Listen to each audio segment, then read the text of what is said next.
Let's make sure you're ready in the room here, and then we'll pull you in. All right, we are. It's time. We're all ready for Just Jonathan about to Coulton. talk to Jonathan Coulton. So Yay! here we go. It's time. Do it. Jonathan Coulton is live in 5, 4, 3. What? That's not right. Stretch for time. Stretch for Fail. time. Hey everybody, it's on Desert Bus. It's Jonathan. Yay! Yay! Super Shaman. Hey, how's it going? Hi there, how you doing? We're doing good. Not too bad. A little tired, but A little tired. Still hanging in there. How many hours in are we? That is a good I question. try not to think about it.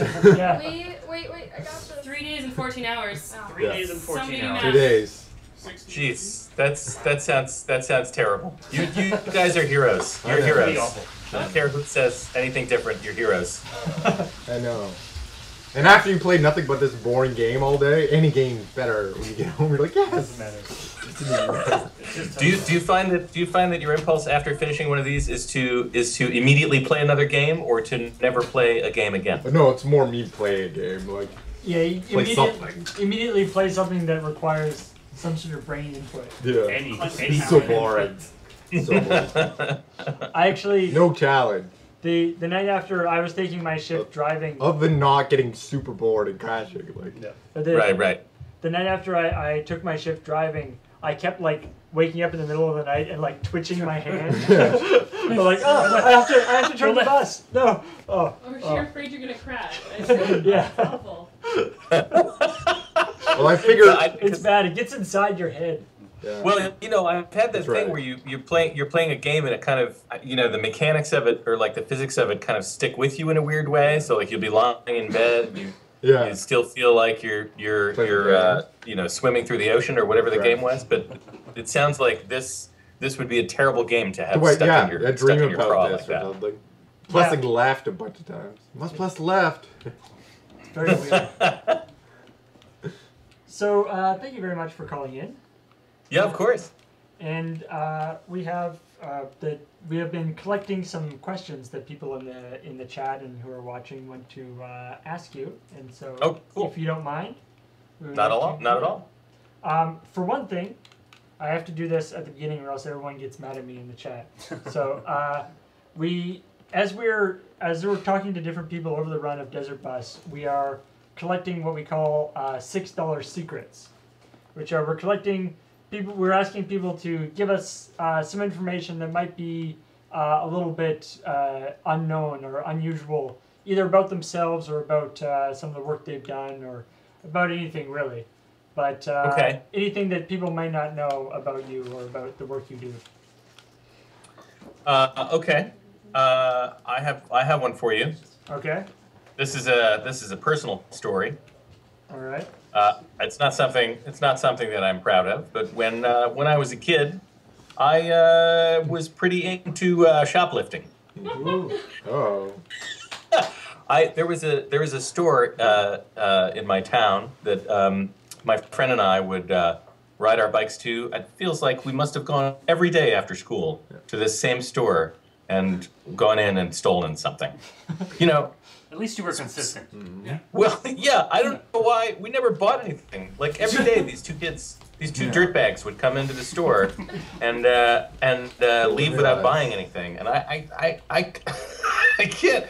Looking back now, I feel like they must have known. Something, yeah. But maybe they were just too nice to do anything. I don't know. Yeah. But it was like a junk store. It had all kinds of stuff. It had like candy and crappy toys from China and Ooh, shoes from China, my favorite. and tools and it was mostly small stuff that we stole, candy and toys and the like. But then when it stopped being as thrilling to steal those small things, we escalated, and it culminated with me actually stealing. By stuffing under my jacket a two-man tent. Jonathan. Was it as big as you at that Or point? may I call you Jonathan?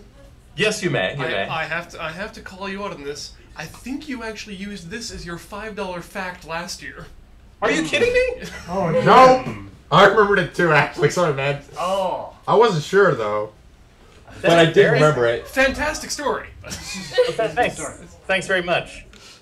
Well, I've heard that story before. You want to know another so secret about I me? wasn't sure. The great thing is when you steal a tent, then the next time you It's a go good in, one. you can go in inside the tent and steal a whole bunch of other stuff. Yeah, it's a good one. That's right. I'll tell you the other That'll secret work. about me is that I don't have very many ideas. There you go. The Aw. chat is now saying that you also stole your $5 fact from previous years. That's correct. You must- Also, it's a complete lie. None of it's true. There's no- None of it's true. No, it is true. It is true. Oh boy. All right. I'll see if I can think of something else while we talk. Okay. all right, all right. Okay. Ask some questions. So we do have some questions here that people have asked, though. Someone saying, "I absolutely love your music. Which was your favorite song to write? Also, what was your favorite sandwich?" Those could be related in some way. I don't know, but Let's see. Favorite song to write. I don't know. You know, writing is not fun. Writing the songs is never fun. So I would say probably the one that was the most fun to write was "Re Your Brains" because it was a pretty easy process. It was sort of like the idea came to me, and the voice of that character was very clear to me. So it was not hard to just sort of blast through it. And I felt like I had a real clarity of purpose in that song that I don't always get when I'm writing. So that was a pretty enjoyable experience. Favorite sandwich. You know, when I was in college, there was a sandwich place called Park Street Subs in New Haven, Connecticut, and they had a sandwich called a Carmen that was basically a cheesesteak sandwich that also had pepperoni and mushrooms on it. And if you went there at 2:30 in the morning when you were drunk and got a foot-long Carmen sub and ate it, you would actually see the face of God. that sounds like a pretty solid sandwich. Mm-hmm. It was not solid. It was pretty squishy, but it was delicious. The character in Re Your Brains, is that based on anybody in particular, or is that sort of amalgam of people you met in your former life? You know, if it's based on anybody, it's based on me. You know, one of the weird things about working in corporate culture is that you find yourself succumbing to it, even if you know better. Yeah. And so, you know, it's a similar thing when you become a parent and you start saying things that just sound like exactly what your dad said to you and always sounded so stupid. But then when you're on the other side of it, you can't not say it. And it's the same thing with corporate culture and that there's a whole language and way of relating to people that it's a trap that's very hard not to fall into. So, you know, all that corporate speak, you know, it's stuff that I found myself saying to people in spite of, you know, trying very hard not to be that guy. Somebody wants to know whether you're writing another song for a game soon. I don't know if you can say anything about that kind of stuff, but. Well, obviously, if I was working on a secret project, I would not be able to talk about it. But I am not working on any secret projects. I don't have any game stuff in the works right now. All right. It sounds like I'm being ambiguous, but it's true. I don't have any game projects that I'm working on right now. Sounds Okay. legit. Sounds legit. Yeah, good enough. All right. Speaking of game projects, though, someone does want to know where your inspiration for Still Alive and When You Gone came from. Like, did you actually get the games, like in mostly complete form, before you had to write the songs for it, or? I did, yeah. Both times they actually shipped me a computer that had access to the beta stuff in Steam, so that I could get fresh downloads, you know, fresh versions of the game every time they updated it. And so, yeah, I had plenty of time to play through the game. In both cases, the ending was not completely figured out by the time I wrote the song. I mean, they sort of, you know, they knew where the story was going, but in both of those games, the last time I played them was, you know, you would sort of get through the final battle, and then it would just stop. and you'd just be in this empty room.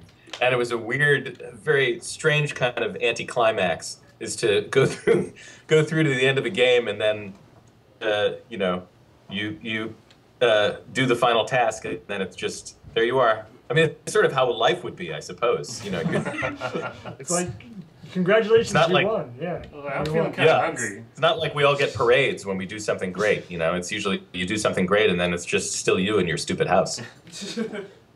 Man, I could really use a nap.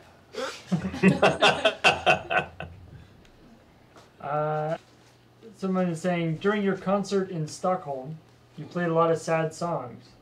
Because we like that in Sweden. I'm wondering, Yes. so this person's wondering what your favorite sad song is. He also said the concert was awesome.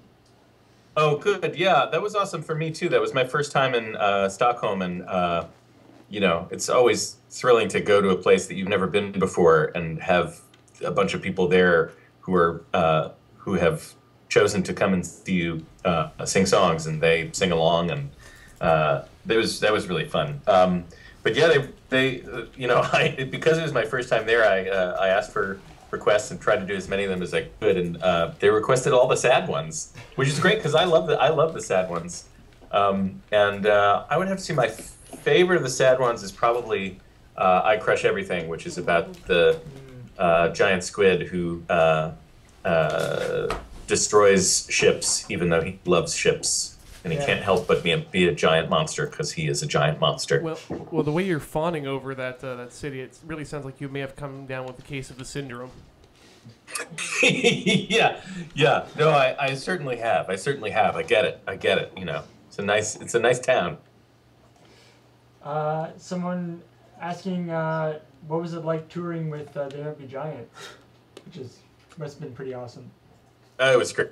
You know, they are heroes of mine and have been for many years. And I had, before I went on tour with them, I had a few different opportunities to meet them in weird backstage settings, and you know, always felt like a complete spaz when I was meeting them, because I was so excited to be meeting them. And you know, that thing where you meet somebody who you admire, and you can't put a sentence together. You're like, "Hi, how are your shows?" Idiot. I like music. Yeah, exactly. It was like that. I had like 3 or 4 interactions with them like that, and I was like, "Oh God, I just can't take it anymore." And then, you know, when I got to know John Fransburgh a little better, and then he produced the album, and then I started to feel kind of normal around them. And then touring with them is great because they're, you know, the 2 Johns are fantastic. Their band, everybody's really, really nice. And, you know, I knew Marty pretty well because he had played on my album. And they're just nice, funny guys. And it is a great pleasure to watch them work, not just to watch them perform, but to watch them rehearse and plan for the show, and put set lists together and talk about what worked and what didn't, because they work incredibly hard and think very deeply about everything that they do, and it's like they're consummate showmen. And when you see They Might Be Giants show, it's not just, you know, a bunch of people playing songs. It's really a well thought out, full-fledged entertainment experience. It's something to aspire to, for sure. Nice. Someone says, if you're sick of music questions, tell us about your worst bus trip or other long-distance touring travel. I would say the worst travel experience that I've had on tour was when I was going with Paul and Storm to Toronto. Those guys. Say no more. Well, no, that wasn't the problem. Toronto is fine. Oh God, I haven't told this story already too, have I? No. I don't know. Don't think so. Not according to continuity in the back here. We, Okay. Because honestly, I only have a couple of ideas, and I just keep using them over and over again. So we're going to Toronto, and we had flown into, I think, Rochester, and we were going to drive across the border. And as we were getting in the car, to drive from Rochester to Toronto, I realized that I'd forgotten my passport at home. And there was no way to get it to me. The concert was that night. So we started driving toward the border. We had various plans. It was kind of like there was some information on the internet that said you could sometimes convince them to let you cross over into Canada, but you needed to have it to get back. And so I had my able assistant Scarface go to my house and get my passport and go to the airport in case he needed to fly to Toronto with my passport. And I also had a scan of my passport on the computer. And then there was confusion at the border because we handed them the 2 passports, and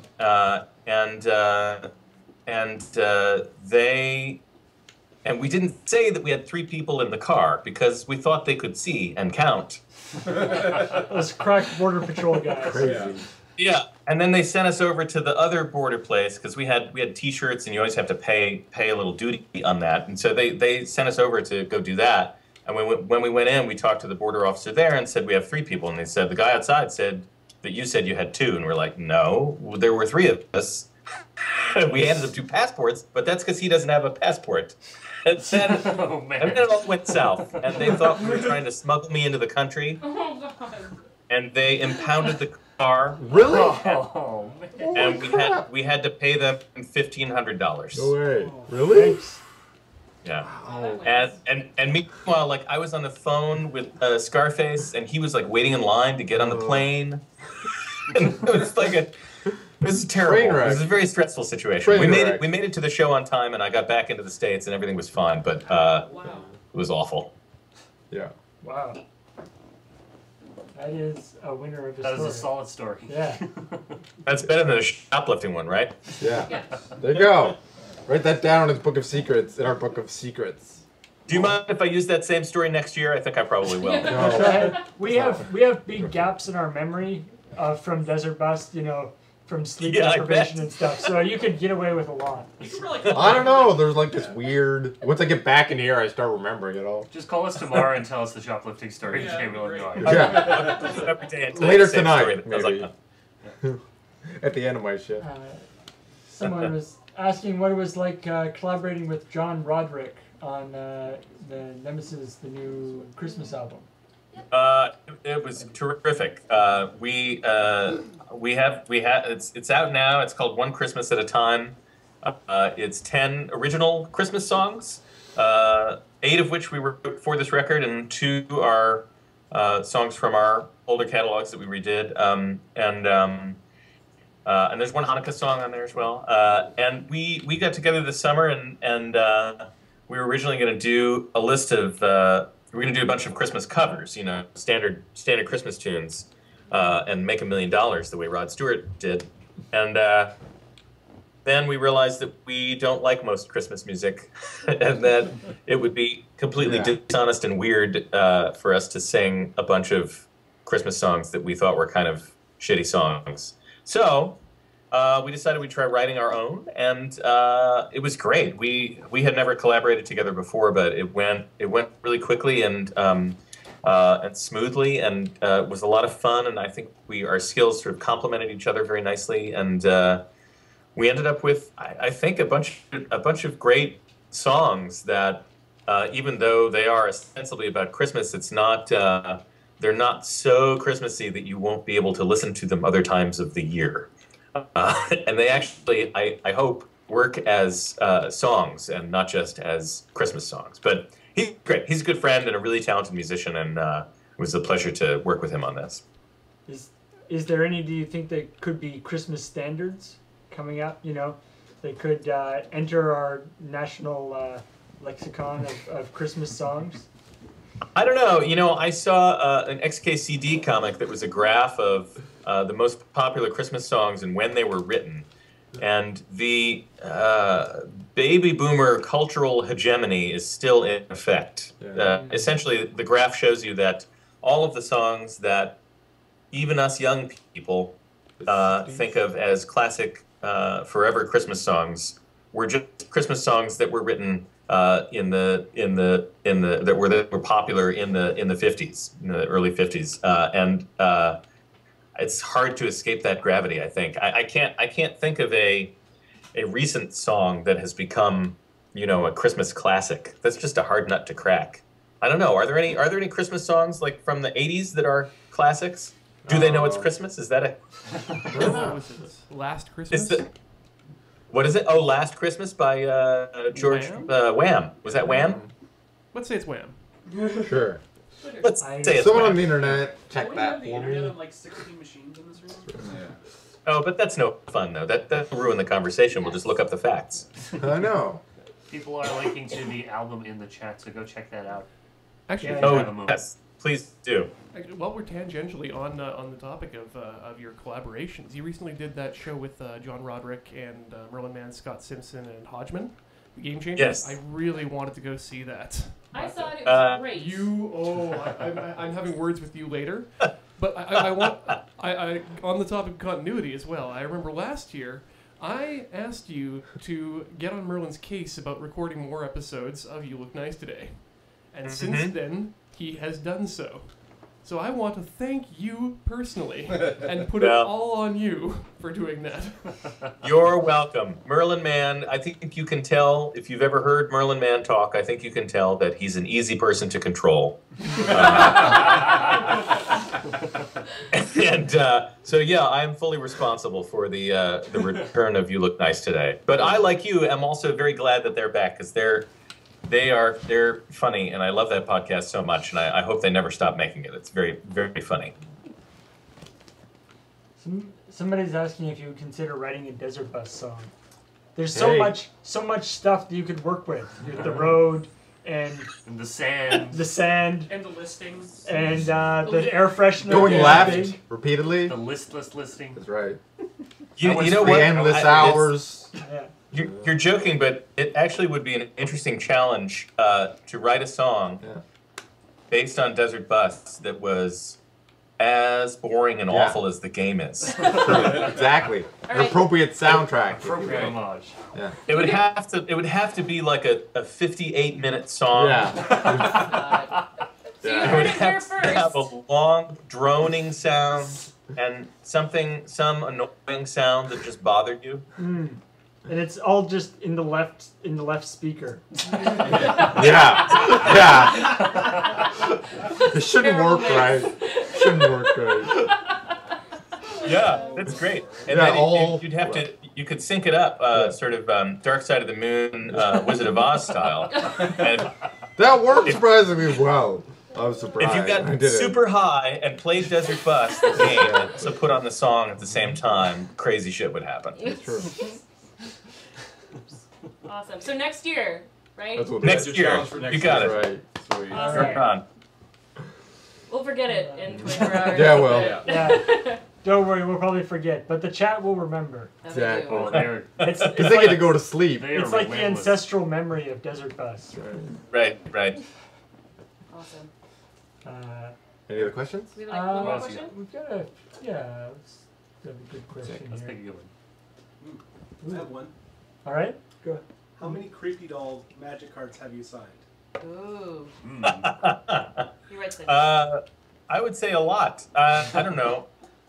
20, 25, something like that. Wow. Well, Is that a lot? I don't know. one of them is mine. I know that. So Oh, Congratulations, yeah, friend. congratulations. There you go. It's now worth less. Someone has to I know. face it. That's right. I always ask when I sign them. I say, how do you like? How is the card when you use it in a game? And they're like, pretty terrible. Oh yeah. Yeah. It's I believe But the designers actually said that like they were listening to that song when they were making the card. Like that Oh, was definitely really? Oh, I an hadn't- inspiration. Oh, really? That's cool. I have they made me a deck that is they put together a deck that is sort of centered around 4 creepy dolls, and I've used it to defeat Scarface's disfigured henchman deck many times. No, sorry, not disfigured henchman, deranged assistant. Nice. Close. It's an even shittier card than the creepy doll. Awesome. All right. Well, somebody's asking, how do you feel about Code Monkey the musical? Which Toad Monkey the musical? You know, it's funny. There was a was it Boston? Was it BU? I think it was a BU. They actually mounted a production of Code Monkey the musical, which is the somebody in the drama faculty actually did a sort of jukebox musical based on using a number of my songs and weaving together a story around, you know, a mad scientist who lives on Skullcrusher Mountain and a dissatisfied software designer and a zombie apocalypse, and weaving it all together in a very a pretty believable way, I have to say. And I did not get to see the production, but I did get to see a pretty long rehearsal of most of it, and it was great. It was very cool and flattering. And then since then, you know, a number of people have asked me, is it okay if I work on a script for a musical, you know, based on some of these characters? And so there are a few of them floating around out there. You know, I haven't yet been able to cash that big Broadway check, but I'm still waiting. My fingers are crossed. Wow, that sounds actually really cool. Yeah, I think if somebody else, you know, the nice thing about it is that somebody else gets to do the work. Yeah. Right. But as long as it's your music, Yeah, as long as you're it's set for not life. musical music. That's right. That's right. Beats the crap out of, you know, that big fat Greek wedding or whatever. Yeah. I haven't seen it, so I couldn't say. I don't see a lot of Broadway musicals. Yeah. All right. Well, we will let you go, but thank you very much for calling in and taking some time out of your day and taking our minds off the ceaseless road. That's right. You're very welcome. How much longer do you have? A couple days. Thursday night? We are currently at Easy. 8. Wednesday night? We're currently I at don't know. 86 hours out of 141 hours. Friday morning. Okay. Yeah, this is- Well, So- you're over the halfway point. You can you can see your goal on the Exactly. horizon. You're almost there. Once Yeah. it's done for me, I'm good after today. You're out. Once my driving ship's done, I'm out. No, See you no, I don't have to guys. worry. I just make fun of everybody else, you know? It's good. Just don't I can crash. just chill. That is a vital role Yeah. that we will play. All right. Well, thanks a lot, guys, and good luck. All right. Thank you. Sure. Thanks. Have a good Thanks, day. Thank you very much, sir. Bye bye. Take care. Bye. Awesome. Hey, that was the very awesome Joe